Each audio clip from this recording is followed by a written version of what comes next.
Salut tout le monde, c'est David pour la chaîne Monsieur Caméra et aujourd'hui, je vous parle du dernier boîtier de Sony avec l'Alpha One. C'est parti! Alors pour celles et ceux qui me suivent sur Instagram, vous avez pu voir que j'ai passé 5 jours avec l'Alpha One. Mais vous avez aussi pu voir que j'avais annoncé ne pas vouloir publier de tests sur la chaîne. La raison est très simple, 5 jours est beaucoup trop court pour pouvoir se faire une idée. Cependant, et voyant pas mal de personnes publier des vidéos dessus sans avoir passé de temps avec, voire même n'ayant aucune connaissance de sa fiche technique, avec toutes les petites spécifications que cela comporte, je me suis dit que ce serait au final pas mal de vous donner mon retour d'utilisateur. Pour vous donner le contexte, 2 informations. La première, c'est que j'ai eu à disposition cet Alpha One grâce à Photogalerie, une chaîne de magasins photo-vidéo en Belgique et qui m'a demandé une vidéo de présentation du boîtier pour leurs différents réseaux sociaux. La deuxième, c'est que j'ai eu l'assistance complète de Bruno Mas, un ambassadeur Sony, un peu à l'équivalence technique de Alistair Chapman pour ceux qui connaissent. L'Alpha One étant un concentré de technologie photo comme vidéo, j'avais besoin d'un maximum d'informations liées à certains éléments photographiques dépassant mes connaissances, ainsi qu'une remise à niveau sur les nouveaux menus et outils présents depuis le A7S III. Il ne s'agira pas d'une vidéo test car comme je l'ai mentionné, 5 jours ne suffit clairement pas, mais d'un retour d'utilisation. D'un point de vue technique, on retrouve tout ce que Sony sait faire de mieux. Un capteur de 50,1 millions de pixels jusqu'à 30 photos par seconde via son shutter électronique, ainsi que de la vidéo 8K aussi jusqu'à 30 images par seconde. Pour celles et ceux voulant l'ensemble des informations techniques, ainsi que la possibilité de télécharger des fichiers vidéo ou photos présents dans cette vidéo, n'hésitez pas à aller voir la vidéo de présentation que j'ai fait via le lien en description. Je tiens à préciser que si je viens à vous sembler impressionné, c'est parce que de 1, le boîtier est impressionnant, et de 2, c'est parce que je ne m'étais jamais vraiment autant appliqué sur la partie photo, et donc certains éléments pouvant être basiques pour certains ne l'étaient pas pour moi. Bon, revenons au boîtier qui est tout simplement déstabilisant, car on n'est pas loin d'avoir une checklist complète de l'hybride parfait. En fait, il y a de trop, c'est pas un point négatif, c'est un fait. Le boîtier répond de façon professionnelle en photo comme vidéo. Alors oui, rien ne sera jamais vraiment parfait d'un côté comme de l'autre, mais je le répète car c'est un fait, le boîtier répond de façon professionnelle en photo comme vidéo. En fait, et pour aller plus loin, le boîtier devrait passer entre les mains de 2 experts dans leur domaine respectif afin d'avoir un test complet dessus. Par rapport à mon retour d'utilisation, je peux vous donner quelques faits. La 8K n'est pas un gadget, mais bel et bien une fonction utilisable. Il s'agit de 8K provenant du capteur plein format en 10 bits 420 avec un débit de 200 ou 400 Mbps en long hop. Sans débattre sur le sujet, le long hop reste contraignant d'un point de vue fluidité de lecture dans les logiciels de montage, mais aura l'avantage d'offrir cette 8K sur un espace de stockage raisonnable. Je n'ai pas eu le temps de faire mes tests de sous- et surexposition, mais la dynamique semble bien présente sur mes images tournées en S-Log 3. Le résultat répond aussi hyper bien en basse lumière. Sur base de mon color checker, je n'ai pas constaté de dominante verdâtre dans les teintes de peau et le signal est ultra clean, ce qui ne sera pas vraiment étonnant provenant d'une image 8K. Après, il n'y a pas que cette 8K. De la 4K sera aussi présente jusqu'à 120 images par seconde et là en 422 10 bits. Énormément de possibilités d'enregistrement sont présentes et un petit tour sur la fiche technique du produit répondra à vos différentes questions. La 4K à 120 images par seconde est ultra plaisante, mais surtout en gardant les performances de mise au point bien connues chez Sony, avec entre autres le tracking des yeux. Un résultat presque sans faille, même avec un 200 mm ouvert à 2.8.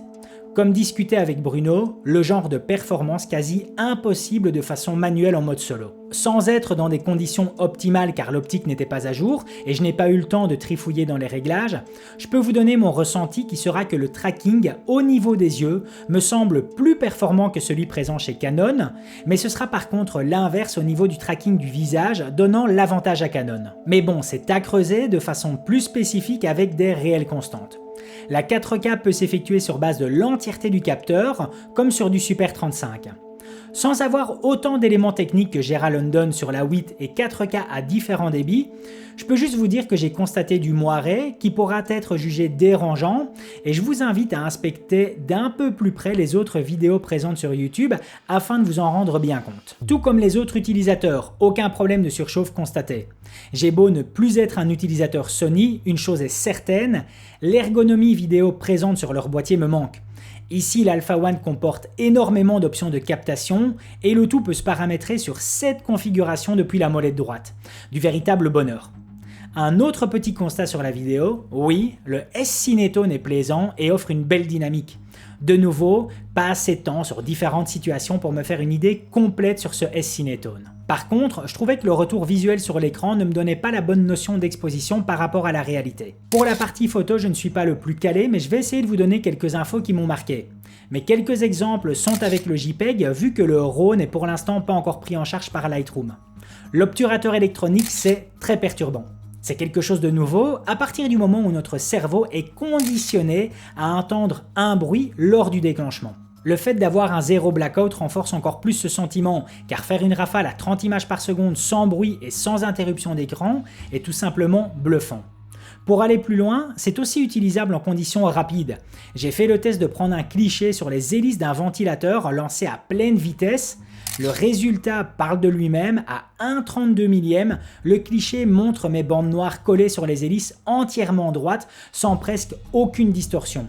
Comme diraient certains, enfin un mode silencieux utilisable dans toutes les conditions.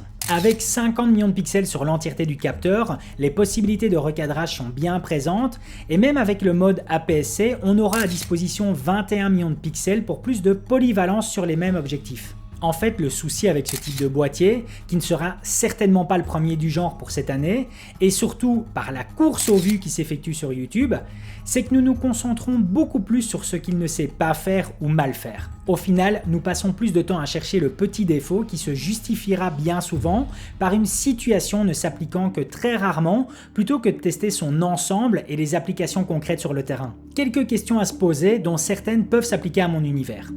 Je viens de publier une vidéo sur la dernière C70 de Canon en enchantant celle-ci et vous expliquant que je voudrais bien l'ajouter à mon setup. Est-ce que cet Alpha One m'a fait changer d'avis? Non, car avant de penser à changer d'hybride, j'ai besoin de passer par l'étape d'avoir enfin une vraie caméra avec tous les outils primordiaux pour moi, comme du ND interne, des fausses couleurs, de bons préamplis, bref, une caméra et pas un hybride. Est-ce que cet Alpha One vaut son prix? Oui, sans aucun doute. Comme je l'ai mentionné plusieurs fois, il peut être utilisé de façon professionnelle en photo comme vidéo, et c'est une première mise en bouche sur de la Weka utilisable sur un si petit format. C'est pas le débat de la vidéo, mais croyez-moi, les applications Weka sont bel et bien présentes et justifiables sur l'investissement par certains utilisateurs. Pour qui est cet Alpha One? Et alors là par contre, j'arrive pas à y répondre, ou en tout cas pas encore. Ce que je peux par contre vous dire, c'est que pour moi, la vidéo est une passion viscérale qui dépasse le 8h-18h d'une journée de bureau. Si j'exerçais à un niveau encore plus élevé ma profession, et si j'étais constamment équipé d'une FX9 ou FX6 ainsi que d'un Sony A7R IV, je sais que je voudrais ajouter cet Alpha One à ma collection car il serait justifiable professionnellement, mais surtout car j'aurais la possibilité de retrouver avec moi 90% des performances de l'équipement mentionné. Me dire que je peux embarquer dans mon sac à dos pour des utilisations privées un seul boîtier m'offrant quasi l'identique en photo comme vidéo que mon autre équipement est juste dingue. Je ne suis pas la bonne personne ciblée car je n'exerce pas au niveau d'être équipé constamment en FX9 ou FX6. Je ne fais pas de photos professionnelles au point de justifier la résolution d'un Sony A7R IV, mais pourtant je sais que je voudrais ajouter cet Alpha One à mon équipement si c'était le cas. C'est un peu une réponse à nos envies privées tout en y apportant une raison, un besoin par rapport à notre activité professionnelle. Je n'ai pas testé l'Alpha One, je l'ai utilisé sur 5 jours, mais je peux vous dire qu'il en a dans le ventre. Voilà, c'en est terminé pour aujourd'hui. Si la vidéo vous a plu, n'hésitez pas à mettre un gros pouce bleu, ça me fait super plaisir. Et puis surtout à vous abonner à la chaîne pour être tenu au courant des prochaines sorties. A plus!